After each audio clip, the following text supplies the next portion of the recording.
예, 하나님은 그 속성이 거룩하신 분이십니다. 그래서 누구든지 천국에 들어갈 수 있는 어떤 조건이 있다면 그것은 거룩해야 합니다. 단 1%나 남김없이 완벽하게 죄가 없는 상태여야 비로소 천국에 들어갈 수가 있는 겁니다. 우리가 어떻게 천국에 들어갈 수 있겠습니까?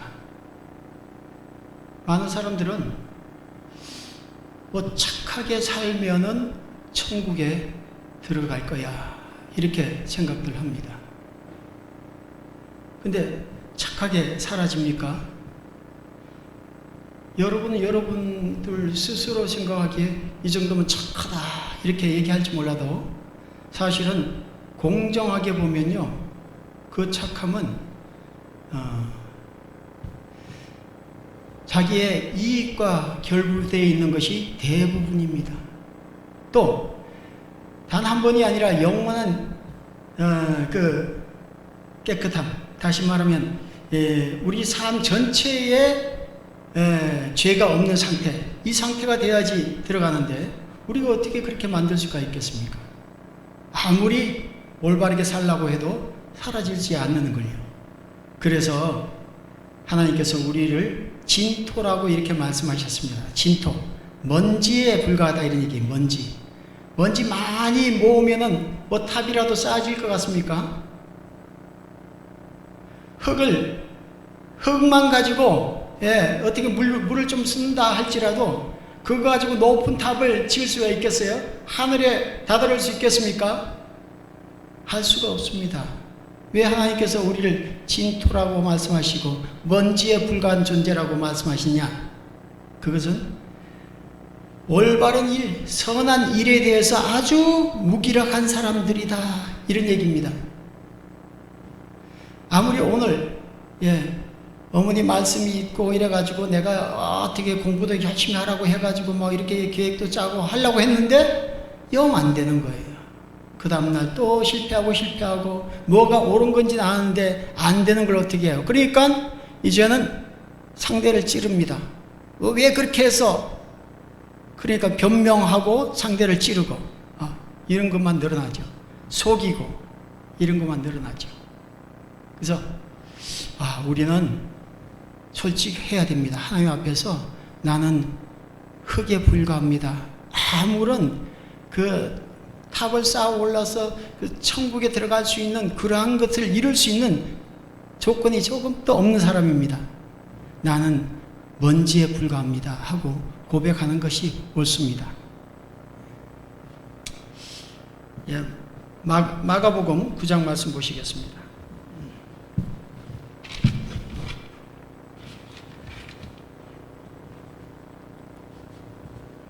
마가복음 9장 43절 말씀.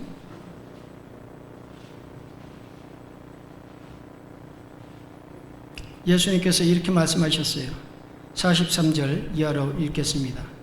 만일 내 손이 너를 범죄하게 하거든 찍어버리라. 장애인으로 영생에 들어가는 것이 두 손을 가지고 지옥불 꺼지지 않는 불에 들어가는 것보다 나으니라. 만일 내 발이 너를 범죄하게 하거든 찍어버리라. 다리 저는 자로 영생에 들어가는 것이 두 발을 가지고 지옥에 던져지는 것보다 나으니라. 만일 내 눈이 너를 범죄하게 하거든 빼버리라. 한 눈으로 하나님의 나라에 들어가는 것이 두 눈을 가지고 지옥에 던져지는 것보다 나으니라. 거기에서는 구더기도 죽지 않고 불도 꺼지지 아니하느니라. 사람마다 불로서 소금치듯 함을 받으리라. 여기 말씀하시기를요, 만일 너가 내 손으로 범죄하면은 찍어버려라. 왜냐하면 이거 수술하는 것이 아까워서 아프고 또 비용도 아깝고 해서 달아놓으면은 온몸이 죄인이기 때문에 영락없이 지옥에 던져진다. 그러니 범죄한 그 손을 찍어버려서라도 지옥은 던져지지 않는 것이 좋다. 예수님께서 사랑으로 말씀하시는 거예요. 이게 뭐 저주의 말씀이 아니라 구출받는 방법을 말씀하고 있는 겁니다. 찍어버렸으라도, 내가 만약 내 발이 범죄했거든, 그것을 찍어버렸으라도 못하니까 지옥에 던져지지 않는 것이 좋으니라. 위에서 지금 내가 만약에 내 눈이 범죄하였으면 그 눈을 빼버리는 것이 좋다. 왜냐하면 그 눈 때문에 온몸이 지옥에 던져지기 때문에 그렇다. 이렇게 말씀하고 있습니다. 여기는 말이죠, 뭐 너가 손으로 5번 범죄하거든 찍어버려라 이렇게 말씀하시지 않고 단 한 번이라도 범죄하면 찍어버리라 이렇게 말씀하고 있습니다. 그러니 누가 의롭다고 얘기할 수 있겠습니까? 단 한 번이라도 이렇게 말씀하시는데, 아주 하얀 가운을 입고 아주 유명한 의사가 돼가지고 수술하고 뭐 이렇게 하면은요, 선행을 베풀고 이렇게 하면 뭐 좀 나을 것 같습니까? 그렇지 않습니다.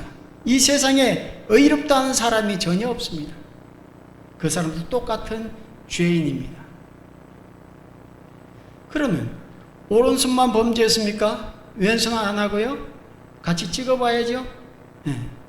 그렇게 해서라도 온몸이 지옥에 던지지 않는 것이 낫다. 왜냐하면 한 번 들어가면 영원한 불이 거기에 기다리고 있기 때문에, 그 불꽃은 꺼지지 않고 유황으로 타는 불이라서 그 매연이 이루 말할 수 없는 그러한 매연을 품으면서 타고 있는 곳입니다. 자리를 옮겨서 저기가 좀 더 나을까 해서 옮겨봐도 거기도 여전히 그 불은 활활 타는 그러한 지옥불입니다. 영원히 꺼지지 않는 그런 지옥불에서 영원히 거기서 사는 겁니다. 그것이 지옥이기 때문에 찍어버렸으라도, 그러면 양쪽 발 다 찍어버리고 양쪽 손 다 팔 다 찍어버리고 눈 다 빼고, 여러분 생각은 어떻습니까? 나쁜 생각들 많이 하죠. 이렇게 뽑아내고 남는 게 있습니까? 없습니까?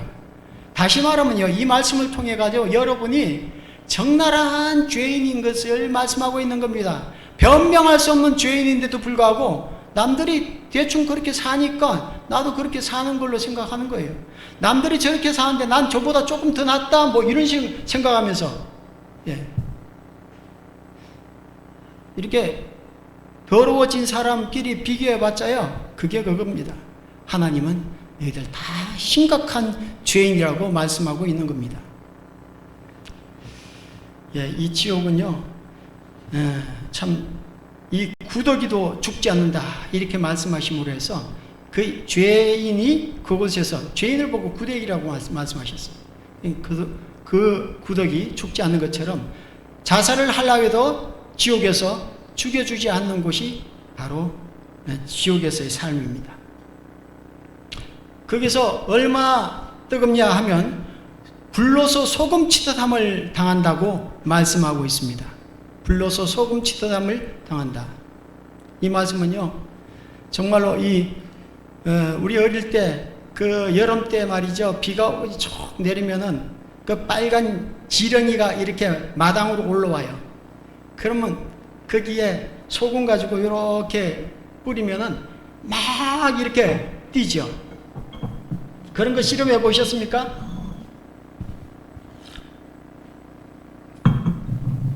예, 저는 어릴 때 그 실험을 꽤 했어요. 소금이 많아가지고 집에.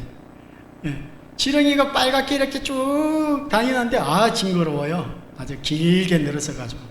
그래서 소금 가지고 이렇게 뿌려보니까요, 막 팔딱팔딱 뛰어요. 그렇습니다. 여러분, 하마터면, 오늘 잘 오셨어요. 하마터면 지옥에 들어가서 그렇게 불로서 소금 치듯함을 당하는 겁니다. 끝까지 알 때까지 물고 늘어지세요. 하나님, 어떻게 하면 내가 확신을 가질 수 있습니까? 어떻게 하면 천국 갈 수 있습니까? 이 시간이 다 지나가도 이 물음을 끝까지 하시면요, 하나님이 그 마음을 보십니다. 눈을 뜨게 해 주십니다.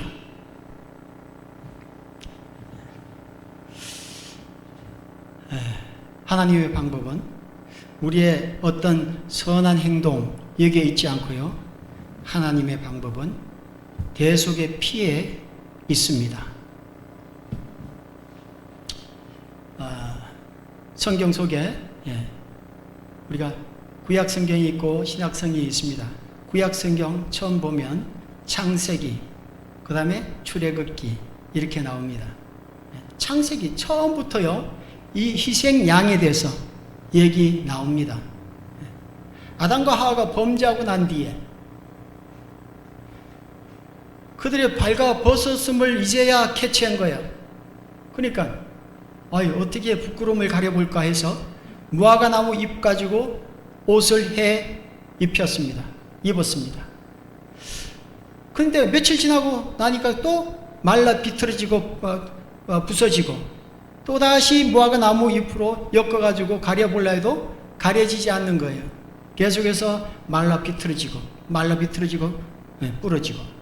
그래서 하나님은 하나님의 방법으로 그들을 사랑하기에 양을 잡아서 껍질을 벗겨가지고 그들에게 옷을 해 입히셨습니다.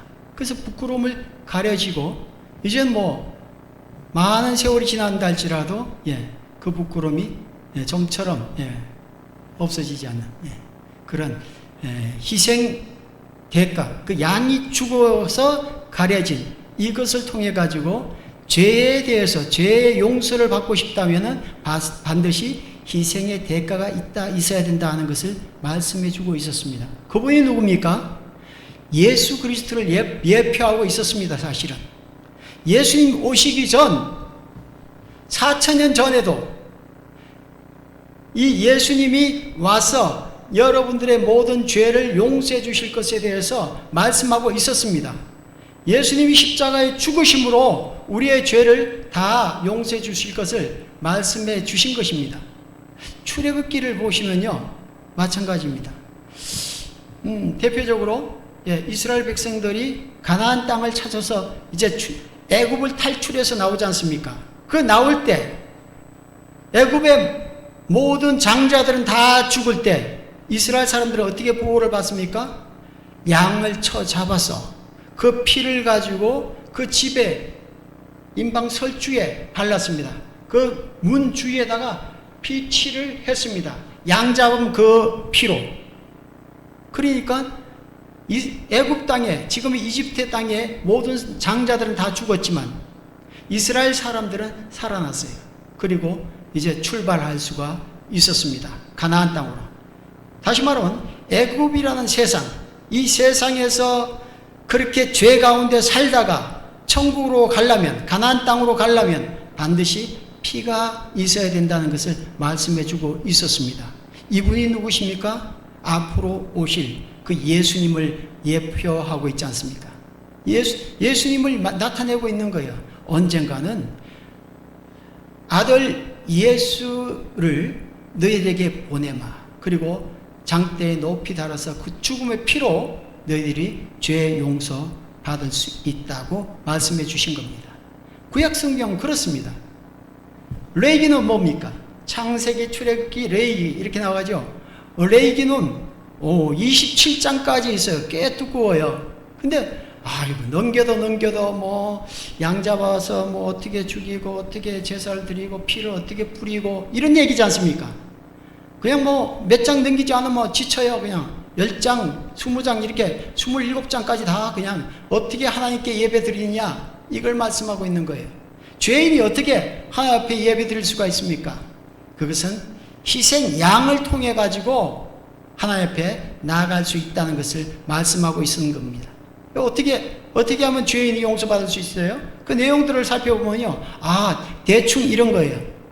어떤 이스라엘 백성이 죄를 지면은 그 죄의 대가로 양을 데려옵니다. 양을 데려와요. 그러면 제사장이 이 양의 머리에 손을 얹고 죄인의 머리에 손을 얹고 하나님 아버지께 기도합니다. 아버지요, 이 사람이 이러이러한 죄를 졌습니다. 다 고백하는 거죠, 제사장 앞에.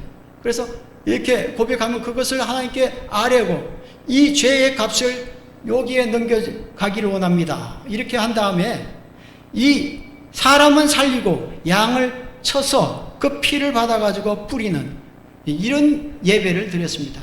그 몸은 불태워가지고 하나님께 드리는 이런 예식을 취한 것입니다. 오늘날 그 비슷한 흉내를 내는 곳이 많습니다.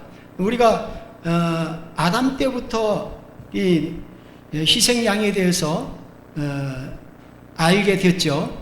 하나님께서 어떻게 자신들의 부끄러움을 가려 주셨는지 희생양을 통해 가지고 이렇게 하시는 거 알죠. 그래서 그 아들한테 가인과 아벨에게 얘기를 했습니다. 너희들 하나님 앞에 나가려면은 이렇게 희생양으로 예배드려야 된다.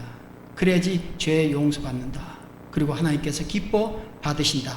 이런 얘기를 했는데 가인은 듣지 않고 아벨은 들었죠. 예. 그래서 어쨌든 노아 때는 엄청난 인구가 불었는데 그 모든 사람들을 한순간에 다 홍수로 멸망시킵니다. 왜냐하면 올바른 것을 따라가지 않고 대부분 세상에 사단에 속아가지고 이렇게 살고 있고 마음껏 마음대로 이렇게 죄 가운데 살기 때문에 한탄하셔서 다 쓸어버리셨습니다. 그래서 노아를 통해 가지고 노아 집결을 통해 가지고 전 세계 인구가 이렇게 흩어져서 사는데 그 비슷한 얘기를 다 노아를 통해서 들었어요. 아, 양을 가지고 하나님께 예배드리면 이렇게 사함을 받는다. 그것은 이제 자녀들이 다 들었는데 셈, 함, 야벳이 다 듣고 그 자부들도 다 듣고 그랬는데 흩어져서 자꾸만 이렇게 하다 보니까 내용들이 변질되는 거예요. 점점. 그래서 예를 들면은 네팔 같은 데 가보니까요. 닭을 쳐가지고 피를 뿌리더라고요. 그런 형식. 또 우리나라 저기 동해안 제 고향 묵호에 그 바다 흉흉하고 옛날에 그냥 지금도 그런지 그럴 겁니다. 하여튼 뭐 대보름날 보면은요 돼지 대가 잡아가지고 돼지 대가리 딱 올려놓고 그리고 제사를 드려요. 그리고 또 뭐 잉카 제국 같은 데는 뭐 사람을 죽여가지고 이렇게 공양을 하고 이런 일들이 있습니다. 그 비슷한 형태들은 다 변질되어 가지고 있지만 어쨌든 원칙은 이렇구나. 희생양, 또 소, 또 비둘기 이렇게 세 동물은 깨끗한 동물로 정해놨습니다. 이것을 통해 가지고 궁극적으로 무엇을 나타내려고 하냐면 예수 그리스도, 하나님의 아들 예수 그리스도께서 오셔가지고 우리의 죄를 사해 주실 것이다 하는 것을 말씀하시기 위해서 구약 성경은 계속해서 이렇게 말씀하고 있는 겁니다. 그래서 출애굽기에 이제 나와가지고 출애굽기 출애굽 해가지고 나와가지고 어디 들어갑니까? 가나안 땅에 마침내 40년 만에 도착하는데 들어가는 첫 성이 뭡니까? 여리고성이에요, 그죠? 여리고성. 그게 공략하는데요. 그게 기생 라합이 있지 않습니까? 라합이 생각하니까 지금까지 들은 소문에 의하면 저들이 믿는 히브리인들이 믿는 그 하나님이 정말로 창조주 하나님이시다 하는 것을 알게 되었어요. 그래서 믿음이 생겼기 때문에 그들을 정탐꾼을 숨겨주고 그리고 부탁을 합니다. 우리가 살아야 될 텐데 이 난국에 우리를 살려주십시오 하니까 그러면 붉은 띠를 그 성벽 밑으로 내려라. 너희 집 있는 데서부터 창으로 해가지고 밑으로 뚫어놔라. 그러면 내가 이미 우리 군인들한테 얘기를 해놓겠다. 조집은 죽이지 말라 할 거니까 너희 가족들도 다 너희 집에 모으고 가만히 있으라. 이렇게 얘기하지 않습니까? 그때 공격해가지고 그 집만 남겨놓고 다 전멸시켰습니다. 아주 뭐 저주를 했죠. 누구든지 다시는 이 여리고성에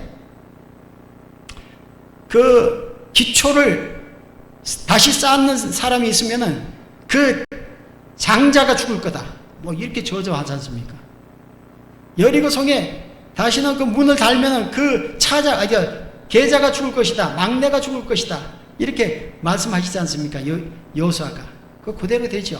어쨌든 다 섬멸해 버렸는데 그 집만 살았습니다. 왜? 붉은 띠를 내려놨기 때문에 이것은 의미가 있습니다. 사람이 구원받으려면은 희생 양이 필요하다는 것을 말씀하시기 위함입니다. 예수 그리스도를 예표하고 있는 겁니다. 이제 구약성경 36권 다 지나가면 마지막 권이 말라기인데, 말라기 4장에 보면은 이런 내용이 있습니다. 이게 구약의 최종적인 목표예요. 얘기하고자 하는 주제이기도 합니다. 앞으로 공의로운 해가 떠올라서 치료하는 광선을 비추리니 너희들이 기뻐 날뛰는 그 송아지같이 뛰놀리라, 이렇게 말씀하셨습니다. 공의로운 해가 떠오른다.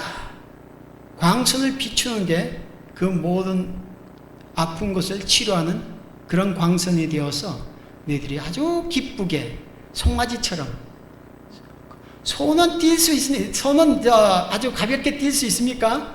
몸이 이렇게 커가지고 큰 어미들은, 송아지들은 말이죠, 금방 뜁니다. 막 팔딱팔딱 요리 뛰고 저리 뛰고, 그 모양을 그대로 묘사하고 있습니다. 너희들이 너무 기뻐서 이런 일이 있을 것이다. 그분이 바로 누구시냐?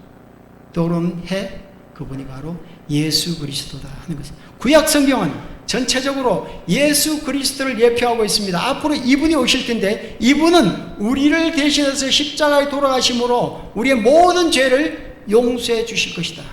우리의 아픈 것을 치료해 주는 광선이 되는데, 그 광선은 우리 죄의 값을 치러주는 겁니다. 죄를 없이 하는 이런 놀라운 일을 하실 것이다.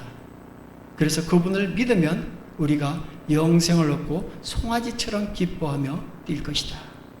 똑같이 사는 것 같아도요, 이렇게 영생을 얻고 소망 가운데 천국을 바라보며 사는 사람은요, 세상이 갖지 못한 비밀을 소유했습니다. 벌써 남들은 다 죽겠다 해도요, 우리는 다 잃어도 이것이 있는데, 영생이 있는데, 천국이 있는데, 이것 때문에요 기쁨이 되는 거예요. 은근한. 세상 좋아하는 사람들 생각해 보세요. 우리 집에 말이죠, 황금 덩어리가 막 엄청나게 숨겨져 있어. 그러면 웬만한 것은 싸우다가 양보하고 맙니다. 왜? 이게 엄청 크니까 비교도 안 되죠. 그렇습니다. 예수님이 우리에게 나타내 주신 그 십자가의 형틀은요, 내가 지고 죽어야 할, 그리고 영원한 지옥에 던져져야 할 그 형틀입니다. 그것을 예수님이 대신 지시고 죽어주신 것입니다. 이제 요한복음 19장에 보면요, 예수님께서 십자가에서 이제 운명하실 때 마지막 말씀하십니다. 무슨 말씀하세요? 십자가에서 6시간 매달려 계셨는데,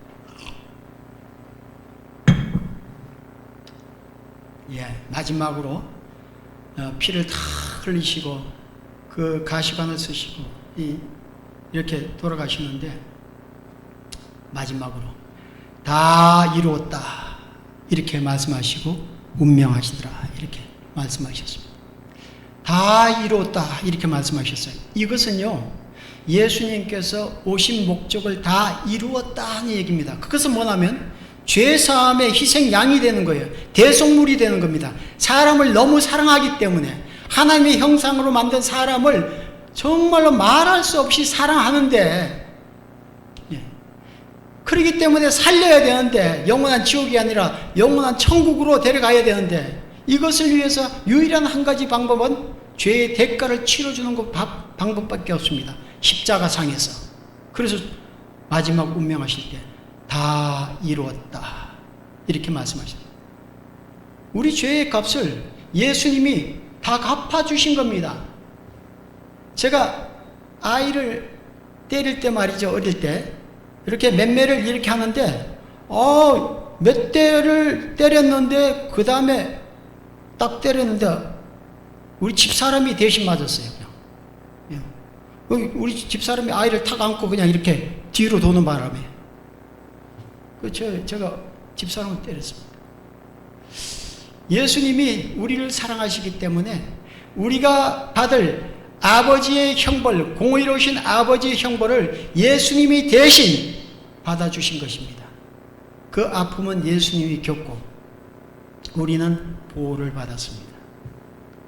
이것이 십자가의 죽음의 의미입니다. 모든 세상 사람들을 위해서 예수님께서 죽어주셨지만 그러나 안 믿는 사람들에겐 혜택이 없습니다. 모든 사람들의 죄를 가지고 가셨음에도 불구하고 받아들이지 않는 사람들은 그 혜택을 누릴 수가 없는 겁니다. 내가 아이들을 위해서 선물을 가지고 갔다. 그 아이가 보지도 않고 그냥 팽개치면은 그 좋은 선물을 즐거움을 누릴 수가 없는 겁니다. 그러니까 사준 사람이 있고요, 받는 사람이 있어야지 이것을 누리는 겁니다.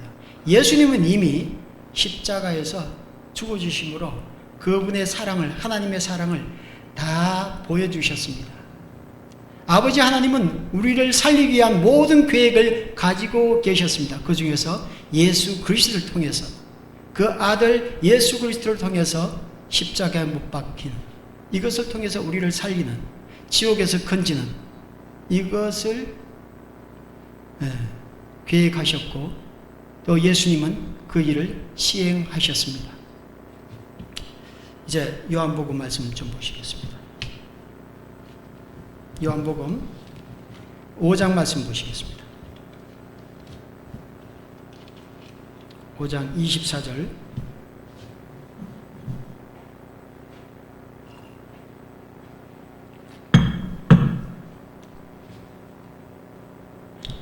내가 진실로 진실로 너에게 이르노니 내 말을 듣고 또 나 보내신 이를 믿는 자는 영생을 얻었고 심판에 이르지 아니하나니 사망에서 생명으로 옮겼느니라. 믿는 자는 영생을 얻었고 사망, 곧 지옥에서 생명으로, 영생으로 옮겨지는 것입니다. 여기 옮겼느니라 이랬습니다. 완전히 이루어진 것을 말씀하고 있어요. 여러분, 예수님이 내 죄를 다 용서해 주셨구나. 2000년 전에 내가 태어나기 전에 나에 대한 모든 사랑의 계획을 그때 가지고 계셨구나.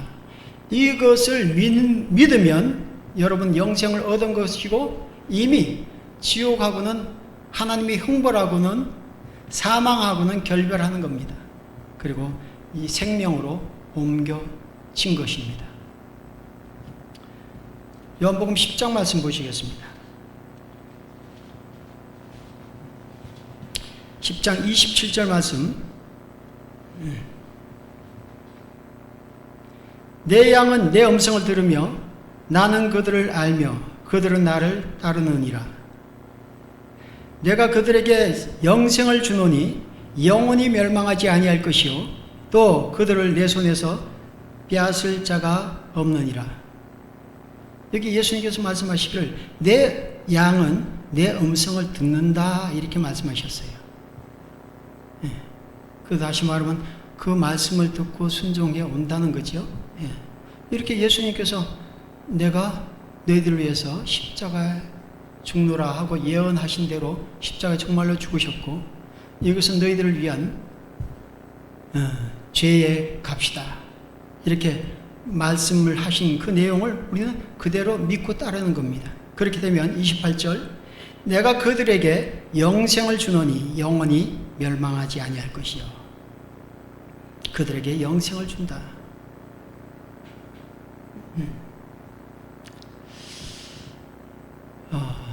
이 사는 사람들의 꿈이 뭔지 아십니까? 이렇게 젊을 때는 뭘 이뤄보려고 막 노력하지만 말이죠. 60이 넘고 이렇게 되면요. 이제 그때부터 몸 관리를 합니다. 무슨 몸 관리를 해요? 좀 더 오래 살아보려고. 야, 이럴 때는 뭐 먹고 저럴 때는 뭐 먹고 뭐 농약 안 친 거 먹고 뭐 운동은 이렇게 해야 되고 뭐 별 연구들을 잘 합니다. 조금 더 살아보려고. 담배도 먹던 사람들도 끊고 말이죠. 조금 더 연장해 보려고 애를 써요. 산 사람의 소망은 뭐냐? 한번 조금 더 연장해보자, 생명을. 예. 옛날엔 70까지 살았다면 지금 80, 90, 100살도 살 수 있는 거다, 이거. 한번 해보자. 이렇게 애를 씁니다. 진시황이 그렇지 않습니까? 온 천하를 장악했는데, 한 가지 아쉬운 게 있어요. 나도 우리 선조가 죽었던 것처럼 죽지.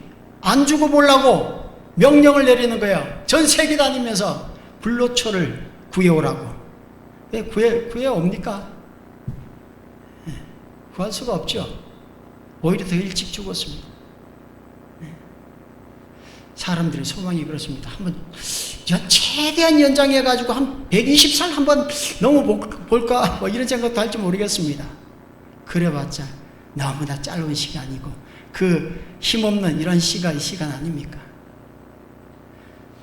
사망을 극복할 수만 있다면 그보다 더 큰 것이 어디 있겠습니까? 그죠? 사망을 넘어간다면. 우리 주님은 그걸 잘 아셨어요. 사망이 따라올 수 없게끔, 이미 영생을 취할 수 있게끔, 누구든지 예수 그리스도를 믿으면, 나를 믿으면 영생을 얻을 수 있게끔 이렇게 하셨습니다. 내 속에 죽지 아니하시는 영원히 사시는 그 예수님을 마음에 모시면 그분이 영생을 주시는 거예요. 내 속에서.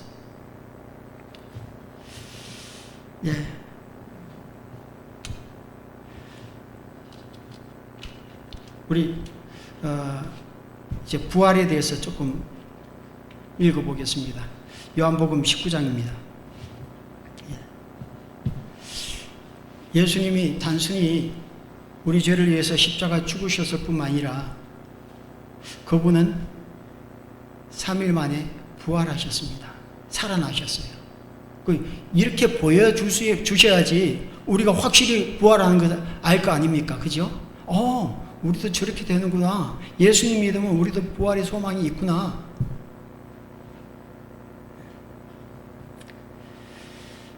(19장) 30절 이하로 보겠습니다.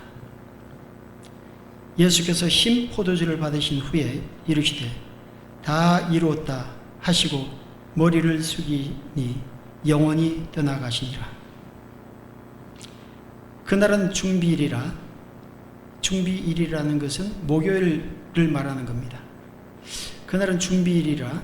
유대인들은 그 안식일이 큰 날이므로 그 안식일에 시체를 십자가에 두지 아니하려 하여 빌라도에게 그들의 다리를 꺾어 시체를 치워달라 하니 군인들이 가서 예수와 함께 못 박힌 첫째 사람과 또 다른 사람의 다리를 꺾고 예수께 이르러서는 이미 죽으신 것을 보고 다리를 꺾지 아니하고 그중 한 군인이 창으로 옆구리를 찌르니 곧 피와 물이 나오더라. 확실히 죽으셨습니다. 38절 말씀 보시겠습니다. 아레마대 사람 요셉은 예수의 제자나 유대인이 두려워 그것을 숨기더니 2일 후에 이 사건 후에 빌라도에게 예수의 시체를 가져가기를 구하매 빌라도가 허락하는지라. 이에 가서 예수의 시체를 가져가니라. 같은 목요일 밤에 이렇게 부탁을 해가지고 받았죠. 40절 이에 예수의 시체를 가져다가 유대인의 장례법대로 그 향품과 함께 생화포로 샀더라. 41절 예수께서 십자가에 못 박히신 곳에 동산이 있고 동산 안에 아직 사람을 장사한 일이 없는 새 무덤이 있는지라. 이날은 유대인의 중비일이요 또 무덤이 가까운 고로 예수를 거기 두니라.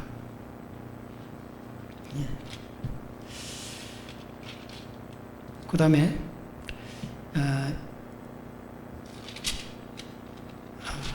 20장 11절 말씀 보시겠습니다. 마리아는 무덤 밖에 서서 울고 있더니 울면서 굽으려 무덤 안을 들여다보니 흰옷 입은 두 천사가 예수의 시체 뉘었던 곳에 하나는 머리편에 하나는 발편에 앉았더라. 천사들이 이르되 여자여 어찌하여 우느냐. 이르되 사람들이 내 주님을 옮겼다가 어디 두었는지 내가 알지 못함이니이다. 이 말을 하고 뒤로 돌이켜 예수께서 서 계신 것을 보았으나 예수신지 알지 못하더라. 예수께서 이르시되 여자여 어찌하여 울며 누구를 찾느냐 하시니 마리아는 그가 동산지기인 줄 알고 이르되 주여 당신이 옮겼거든 어디 두었는지 내게 이르소서. 그리하면 내가 가져가리이다. 예수께서 마리아야 하시거늘 마리아가 돌이켜 히브리 말로 라보니 하니 이는 선생님이라는 말이라. 예수께서 이르시되 나를 붙들지 말라. 내가 아직 아버지께로 올라가지 아니하였노라. 너는 내 형제들에게 가서 이르되 내가 내 아버지 곧 너희 아버지 내 하나님 곧 너희 하나님께로 올라간다 하라 하시니 막달라 마리아가 가서 제자들에게 내가 주를 보았다 하고 또 주께서 자기에게 이렇게 말씀하셨다 이르니라. 19절 이날 곧 안식 후 첫날 저녁 때에 제자들이 유대인들을 두려워하여 모인 곳에 문들이 닫았더니 예수께서 오사 가운데 서서 이르시되 너에게 평강이 있을지어다. 이 말씀을 하시고 손과 옆구리를 보이시니 제자들이 주를 보고 기뻐하더라. 24절 말씀 보시겠습니다. 12제자 중에 하나로서 디드모라 하는 도마는 예수께서 오셨을 때 함께 있지 아니한지라. 다른 제자들이 그에게 이르되 우리가 주를 보았노라 하니 도마가 이르되 내가 그의 손에 못자국을 보며 내 손가락을 그 못자국에 넣으며 내 손을 그 옆구리에 넣어 보지 않고는 믿지 아니하겠노라 하니라. 여드레를 지나서 제자들이 다시 집 안에 있을 때 도마도 함께 있고 문들이 닫혔는데 예수께서 오사 가운데 서서 이르시되 너에게 평강이 있을지어다 하시고 도마에게 이르시되 내 손가락을 이리 내밀어 내 손을 보고 내 손을 내밀어 내 옆구리에 넣어보라. 그리하여 믿음 없는 자가 되지 말고 믿는 자가 되라. 도마가 대답하여 이르되 나의 주님이시오 나의 하나님이시니이다. 예수께서 이르시되 너는 나를 본고로 믿느냐 보지 않고 믿는 자들은 복되도다 하시니라. 그 다음 21장 1절 말씀 보시겠습니다. 그 후에 예수께서 디베랴 호수에서 또 제자들에게 자기를 나타내셨으니 됐습니다. 이렇게 읽는 것은요 2000년 전에 그 기록한 내용, 이 성경을 기록한 내용 그대로를 우리가 읽은 것입니다. 예수님께서 분명히 안 그래도 그냥 온몸이 피 범벅이 되셨고 피가 다 쏟아져 내려왔을 텐데 내려오고 난 뒤에 창으로 찍어가지고 그 심장에 있는 나머지 남은 액체도 물과 피가 다 쏟아져 나온 이런 모습을 봤습니다. 그분을 무덤에 누이셨는데 3일 후에 마리아에게 나타나셨고요.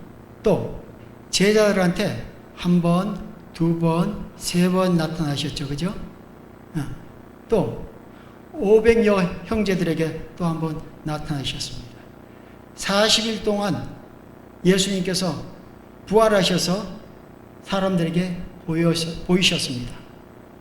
어떻게 이 부활의 생명이 있는지 우리로 하여금 보고 믿게 하려고 그러신 것 같습니다. 그렇습니다. 많은 사람들이 그냥 조금 더 살아보려고 애를 쓰는데 우리는 이미 영생을 얻었습니다. 왜냐하면 누구든지 예수 그리스도를 영접하는 자에게는 영생이 있다고 말씀하셨습니다. 우리는 이젠 사망을 이겨낸 사람들입니다. 몇 년이 아니라 사망을 이겨낸 그리고 영생을 가진 이런 자입니다. 우리가 어떻게 천국에 갈 수 있습니까? 죄 하나도 없이 예수님이 내 모든 죄를 지고 가셨기 때문에 그게 가능한 것입니다. 앞으로의 나의 사는 나머지 삶도 자신이 할 수 있겠습니까? 죄 없이 살 수 있다는 자신할 수 있겠습니까? 없습니다.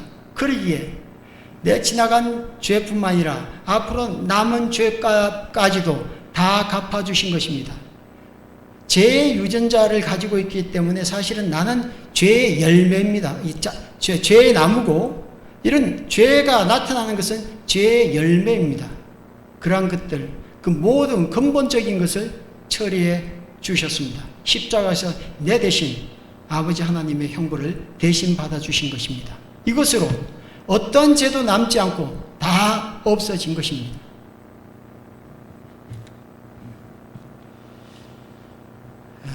우리는 이 땅을 떠날 때 육체와 영혼이 분리될 것입니다.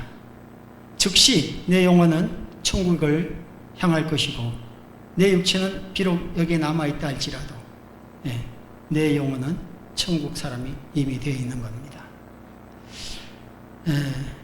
주님께서 다시 오실 그때 우리가 이 땅에 남아있는 내 육체의 원소들 다 썩어가지고 없어진 내 육체의 원소들과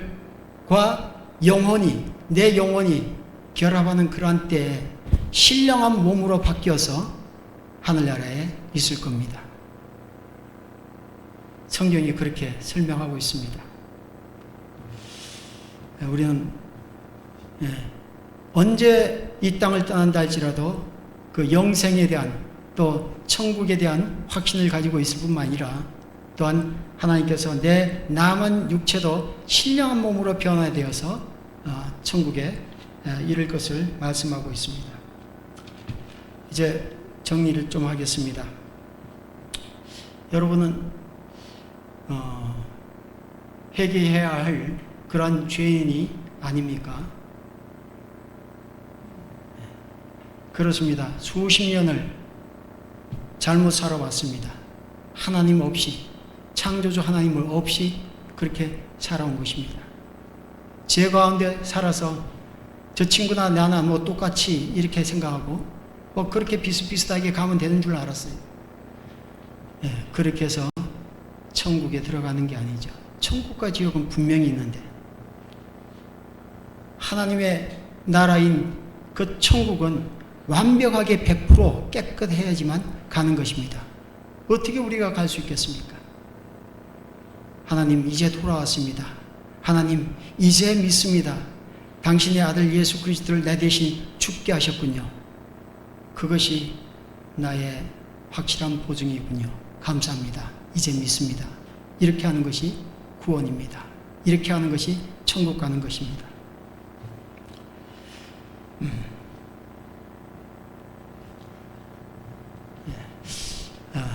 기도하고 마치겠습니다. 아버지 하나님